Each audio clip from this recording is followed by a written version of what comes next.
Hey, it's Giguk, and you're watching Pixel Party Pals. Woo! I got it right on my first take. Hey guys, how we doing? Back in another video from Giguk. He's gone and done a video about Attack on Titan. And it's called Attack on Titan. It's incredible now. And my god, Season 3 was so good. Was so good. I have a lot I want to say, but I'll say it after this. Let's get into this and see what Giguk has to say. I want you to cast your mind back to 2013. This current generation console war had just begun, Harlem Shake was a thing, Yes, and it YouTube was. Rewind was Good. YouTubers. Yes. Now, if you were to head towards the anime community, however, what you would have found is...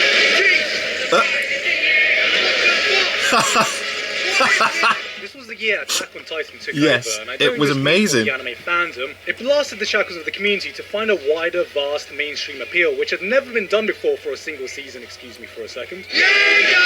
Yes. Of anime. Conventions were flooded. They with people were. in a survey called London Comic Con was memes incredible. were absolutely inescapable on the internet, and somewhere in between all that, Attack on Titan also aired. I knew something was fucking weird when my co-workers in my office job at the time started offhandedly mentioning Attack on Titan in the same conversation as Game of Thrones. Mostly because Crazy. people were saying, it's basically like Game of Thrones. Yeah. For anyone who's gotten into anime more recently, it's kind of hard to convey how unprecedented a phenomenon this show was. There had never been such a meteoric rise in the history of the medium, and the only thing to exploded. come close is the One Punchy Boy. Anime nowadays has Punchy become Boy. a much more accepted medium, and I honestly think Attack on Titan That's how I was discovered one step Crunchyroll. forward for that. The franchise had the entire community in the palm of its hand, and all it had to do to continue that hype train was anything.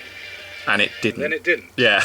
But after 4 years, it returned with Season 2 and has been going strong since then, with Attack on Titan Season 3, Part 2, Episode 12, Chapter 3, Arsenal Nil having just finished. I'm not going to pretend that the series isn't still immensely popular, but the hype is certainly just a fraction of what it was. Which is a shame, because It's with so this latest unfortunate. season, the series has evolved and changed It's so much so that good. as someone who was initially very lukewarm about the series, I think where it is right now, it's shaping up to be Incredible. one of the greatest anime of the modern age. And I don't use those words lightly. No. What I'm trying to say is Attack on Titan is pretty great and has turned into something pretty great. And as the series goes on, it gets even more great. So I just wanted to make a video about how great it was. Did I mention it was pretty great? Good. Originally, this was just going to be a short video talking about how good the new season is. Then the more I worked on it, the more I realized I really couldn't do it justice without talking about the entire journey we took to get there. Yes. Because every season is so vastly different from each other and yet builds on and adds to the overall experience. There will be spoilers in this video, but I won't Perfectly be fine, spoiling I've seen it anything all. from the latest season because it's my long-winded way of saying you should drop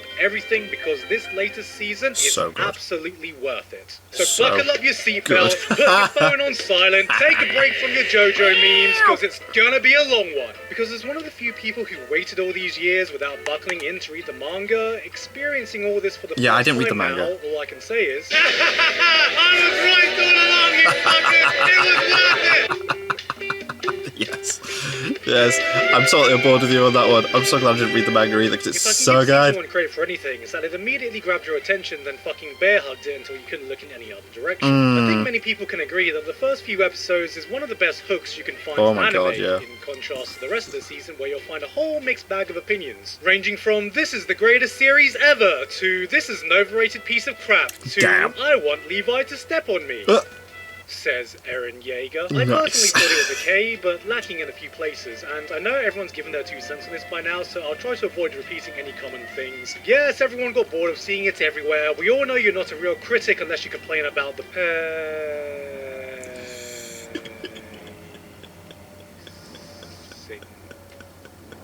the series, and I really don't care if you're a special flower who thinks the second opening is better than the first.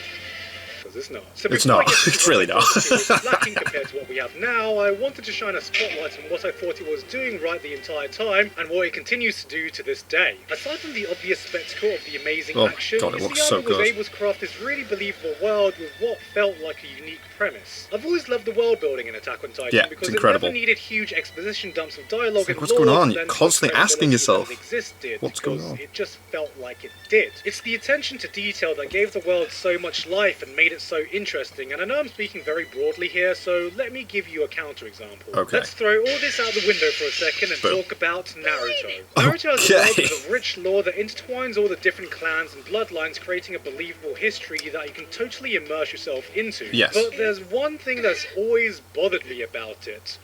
What the fuck is the technology in this world? Ha. These ninjas have cameras, computers, satellite dishes, bloody It television didn't sets, and they are seem just to randomly there fit in, and not there throughout the series. These are all very small, superficial things that shouldn't affect your overall enjoyment of the franchise, but if you really think about it, it really fucks some of the world's logic and raises way more questions than it should. Like, you have magic Very ninjas valid. controlling mystical beasts that can level entire cities with a single fart.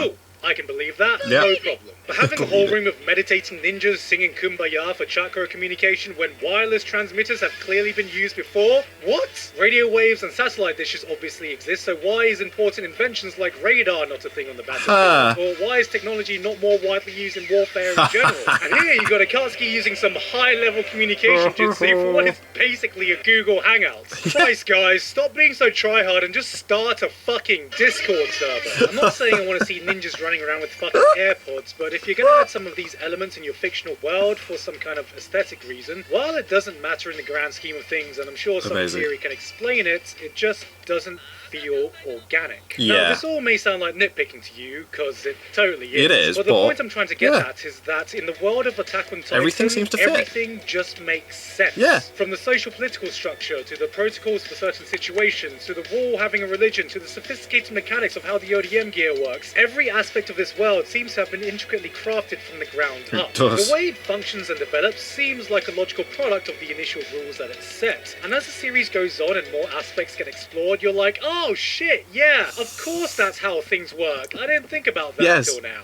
You can tell a lot of thought has been put into even the tiniest details, even if they don't explain everything. Like, I don't need a 5-minute explanation on how they have an invention to get horses up and over the walls, but it's there in the background, and it's not exactly something you'd immediately think about, but yeah, of course they obviously need it, yeah. Sometimes it's the smallest details that can lend to the credibility of your world, and one Don't thing that treat made the audience Titan like such an a idiot. convincing threat was that it set up its rules, then adhered You don't them need to under explain real-world everything, but logic. make If you it don't have make anywhere to sense. grapple onto, you are fucked. If you run out of gas, you are fucked. If you sustain an injury from some random debris, shot a landing, or an ape throwing a fucking horse fastball at you, you are fucked. Yep. Because of course you are. This isn't the usual anime logic where you have high school kids being flung through 5 Mob walls of pure Psycho. concrete, and then no one's even remotely surprised when they dig through 4 tons of rubble with only a single scratch, being like,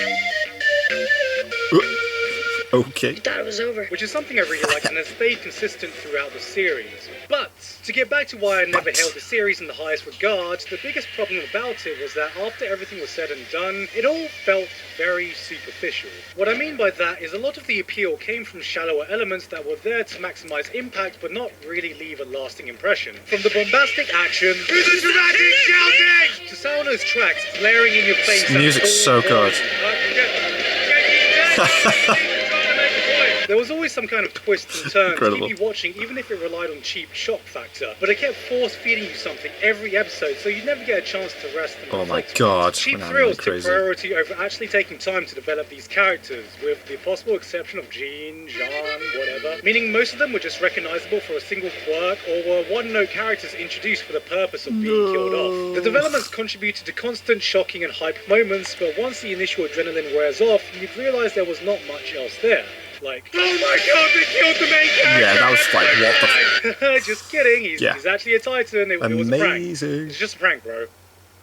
Be sure to like and subscribe for more content. What I equate Season 1 to Incredible. is a roller coaster ride. And I'm not talking about those danky pop-up coasters you find at your local carnival or whatever. I'm talking Nemesis Inferno at Thorpe Park, All King right. Car at Six Flags, the fucking Attack on Titan ride in Fujiku, Japan. What? It was a high-budget premium thrill ride, but it was a thrill ride nonetheless. Because of this, when the show ended, I undoubtedly had a great time watching it, but looking back, I had zero emotional attachment to it. And that's how it was for a long ass time. But then, And then, bam. Oh my god. Season 2, the mystery box. if the reception for Season 1 was unbridled hype and excitement, when Season 2 aired, it was much more like, hey guys, Attack on Titan Season 2 is coming out! Great. Woo. Okay. Yeah. Right, we can fix this. So Can you annoying. Get me the hype button, please. Boop. A lot of this can be attributed to the 4-year gap, but I think another big reason was that it was just vastly different in tone and pacing, It was. causing a lot of people to feel a bit underwhelmed by it in comparison. Despite this, however, it may come to a shock to many of you that I actually preferred Attack on Titan Season 2 over Season 1.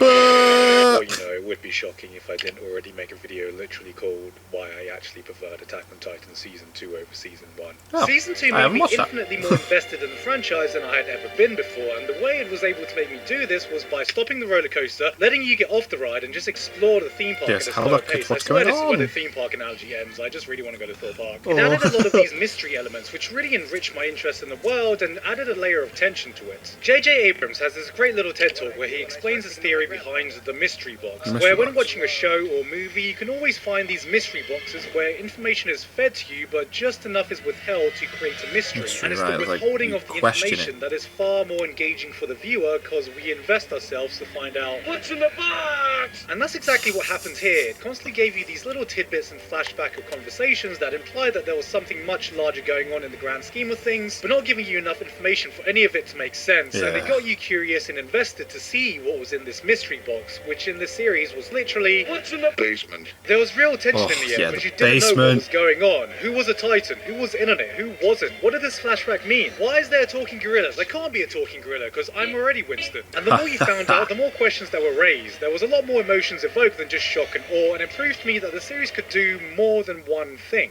Also, it gave a good amount of screen time on characters who hardly got any before, so much so that the main trio were barely there in the first half, and one of the most popular characters, Levi, was almost non-existent. Yeah. Levi? More like Levi, am I right? Yo.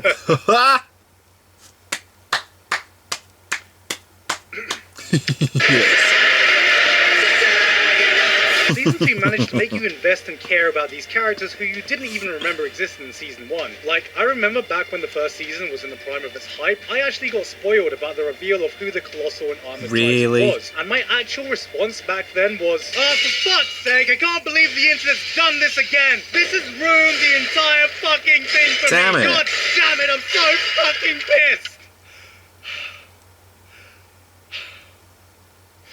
Wait, who? Bertholdt, I Reiner, love Ymir, and the Krista all reveal. took the spotlight for a good portion of the season, and I ended up really liking all of them, which is incredible because going into this, all I remembered about them was, I'm pretty sure you had 2 lines before, you were a background character, I think, cheap waifu bait, I don't even think you were in Season 1. It's in taking time to establish these characters and building up the mystery of the world that I felt they were setting up a story with an actual foundation, rather than setting up the next big shocking moment. And Oh my that's God, it was honestly why I incredible. preferred this season. It felt less like a string of moments and more like a narrative that followed a set of characters with their own drives and motivations, with moments that organically resulted from it. Because there were still some great moments, even if they came in a lower quantity. Now, while I can understand that as a standalone season, not everyone will agree that this slow, methodical build-up was more entertaining than the action-packed thrill ride, I don't think anyone can argue about the results that this foundation paved the way My for. God.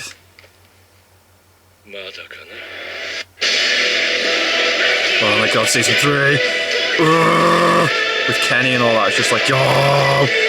Yeah, there was no Titans Season 2 was in where we had some part breathing 1. room to really get to know the characters more. Season 3 straight up explored aspects of them we'd never seen before Yep. by putting them in really interesting scenarios. Because out of nowhere, the series turns into this political thriller where it's all about does scheming, so conspiracy, good. vying for power, and more importantly, some good old human-on-human It killing was. action. Gone was a simple premise No of the heroic Titans. humans versus the monstrous Titans, and while a big reason for the show's popularity and appeal was the fact that this was a conflict so simple anyone could get behind it, it was refreshing to see these characters be put in a morally grey situation. Levi and the whole Hanji squad went from these simple badass characters who were really good at fighting Titans to decisive cutthroat soldiers who didn't hesitate to get their hands dirty in order to get the Do job what done. needed And we to get be to see the done. young Oh. trainees we grew up with having to make that same difficult decision Mm-hmm. of joining them in killing fellow humans or dying. Yeah. And I just enjoyed seeing them be put in moral dilemmas where they're like, what the fuck? Why are we fighting humans? Because humans are trying to kill us now. Where are the Titans? I thought the show was called Attack on Titan. We can call it Attack on Mikasa's sweet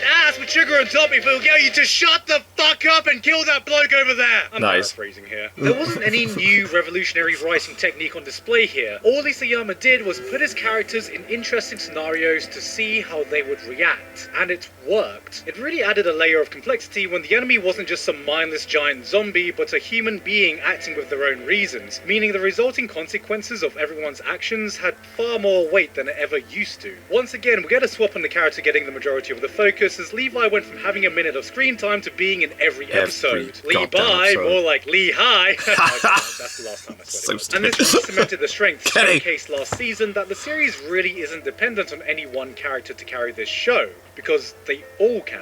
It doesn't matter if some characters had like 10 minutes of screen time before, the series is able to bring any character to the forefront and make them interesting. Yep. Also, the other thing this allowed the season to do was to have outstanding moments that didn't need to rely on action. In fact, the best scenes purely revolved around character decisions, like the phenomenal scene with Historia, aka the waifu formerly known as Krista. So all the scene basically revolves around is whether she should accept her heritage or reject it. Now, I'm not really an animated guy when watching anime. There could be this really hype scene, and in my head I'm like, yo, goddamn, this is hype as fuck, look at this Yeah. shit! But on the outside I'm like,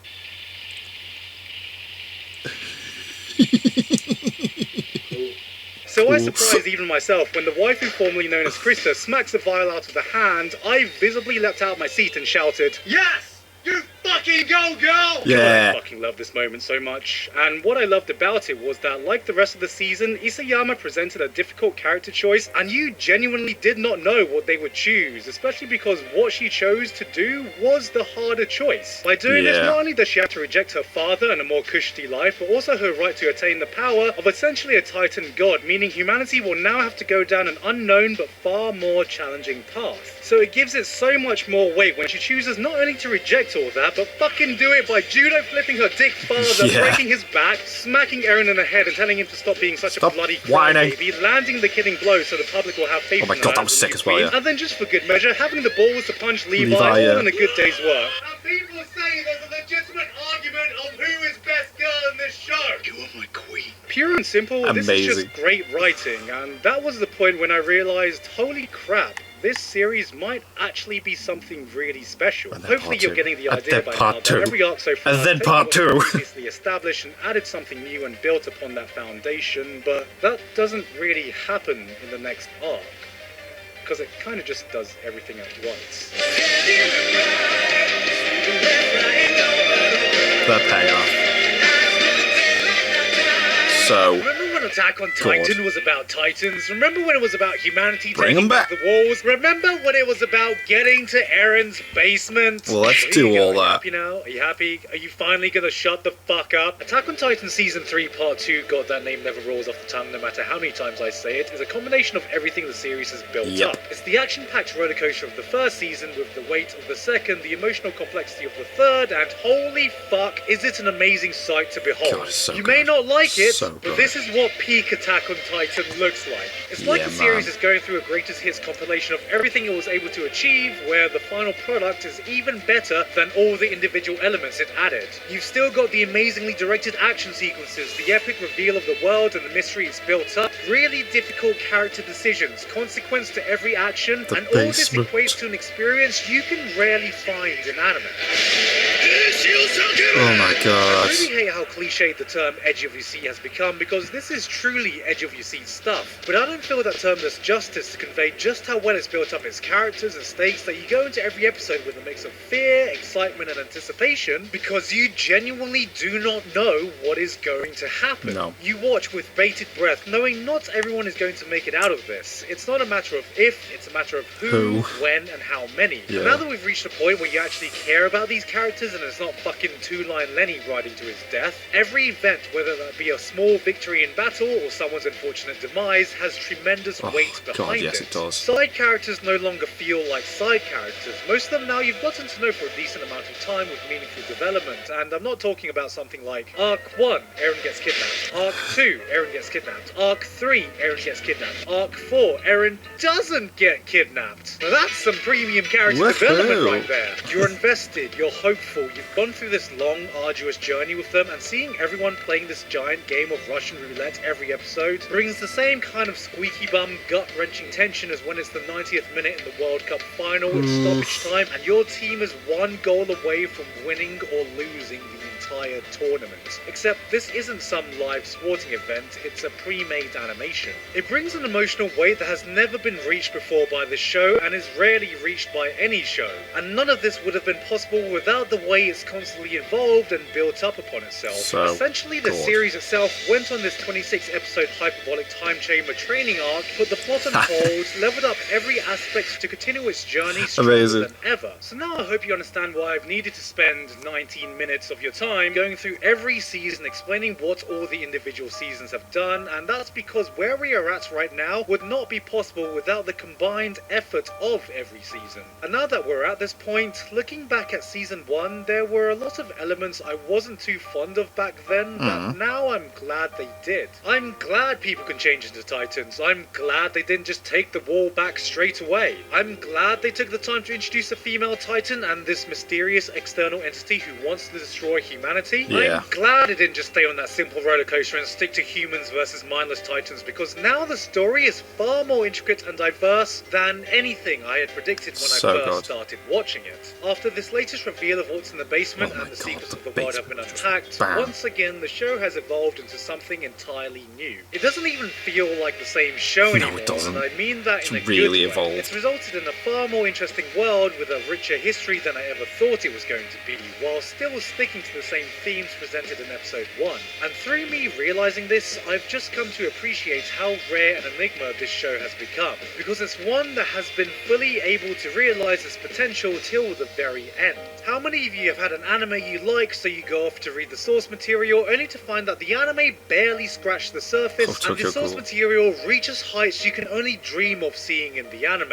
Well, Attack on Titan is that one-in-a-million adaptation. Not just a really good short, hard-hitting series that said its piece and ended, but a full epic that we've gone on this long ride with and has been able to hit its final form. We've only got with one season no left. compromise. In the process of making this video, Season 4 was announced, which is going to be the final season. We are going to see a conclusion to this story, and if word of mouth of every manga reader I've talked to is true, things are going to get even better, which, considering how things have been set up now, I absolutely believe. So here I am now, in 2019, unironically telling you that you should watch Attack on Titan, whether you're a new fan, an old one, or even someone who wasn't too hot on Season 1. Because when I say I like Attack on Titan, a lot of people still associate it with that one-dimensional rollercoaster Season 1 was. And it's just so much more than that now. Believe the hype. Believe the anticipation. Forget what I said about the death of classic anime, because when this ends, if by some miracle it is able to continue to get the same amazing treatment this adaptation has received thus far,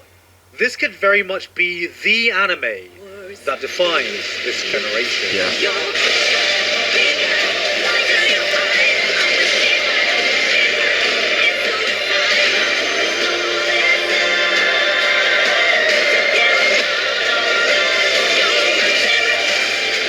Guys, hope you enjoyed that video. Thank you to Bookwalker for sponsoring me to just be able to talk about Attack on Titan for 20 plus minutes. I really enjoyed making this video. Call me an Attack on Titan fanboy because I just freaking love it now. All the available Attack on Titan volumes are available on their website in ebook form. In fact, you can pick up right where I left off where the anime ended by clicking on the link in the description, which will take you straight to volume 23 onwards if you can't wait till season 4 to come out. Again, if you're a first time user, use coupon code GIGUK for $5 off. Anyway, that's it from me though. I hope you all have a wonderful day. Get on the Attack on Titan hype train, and I'll see you all next time. Attack on Titan's so good, man.